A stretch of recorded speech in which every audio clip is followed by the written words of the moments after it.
It's marketed as a natural remedy, comes in fruit-flavored gummies and pills, and is sold legally at gas stations and convenience stores around the country. We're talking about a substance called 7-OH, and the Food and Drug Administration warns it could drive the next wave of the opioid crisis. The FDA says 7-OH products are concentrated derivatives, often falsely marketed as kratom. Reporter Zach Summers speaks to a man struggling with the dependency and examines efforts to regulate this product. All it does is just take and take and take and take. Addiction. It carries a heavy stigma, one Anthony knows all too well. That's why I don't want to show my face. We're concealing Anthony's identity to protect him. The 31-year-old has struggled with substance use since he was 17. I'm pretty normal and pretty logical in every other aspect besides this one. In 2024, Anthony entered rehab to treat his alcohol addiction. It was there another patient told him about kratom, a tropical plant used traditionally as a natural stimulant or pain reliever. It gives you a little bit of euphoria. But it took a turn.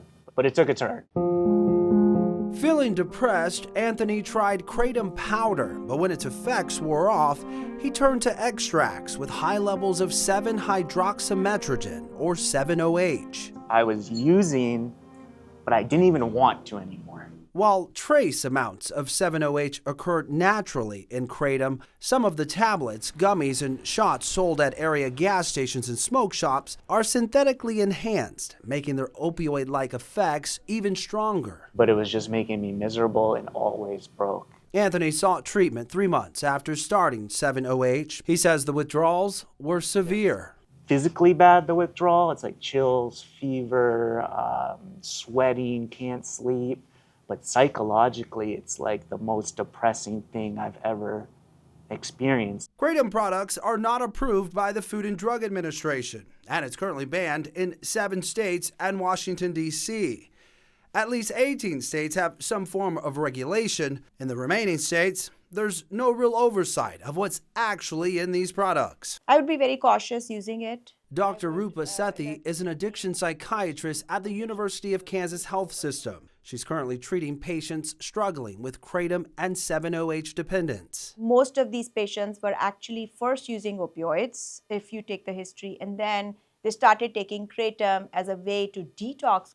She says because these products are unregulated, the potency and quality can vary, making dosing difficult and dangerous. You have to make sure that you know what you're taking and what are the side effects of this product. Kratom is a botanical that needs to be respected. Todd Underwood is the president and CEO of Mid Wellness. The bottles start here. He says all of their kratom products are 100% natural.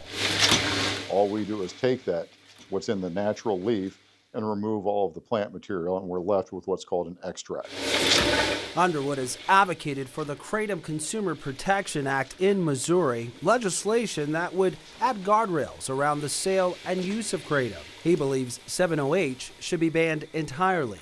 It's something we could easily do. It's something we refuse to do. Personal accountability comes into play here. Do you regret ever being introduced to kratom? Definitely. Just 10 days clean at the time of our interview, Anthony knows relapse is part of his story, but he's holding on to hope for a different ending. You know, everything you put before addiction will take away from you.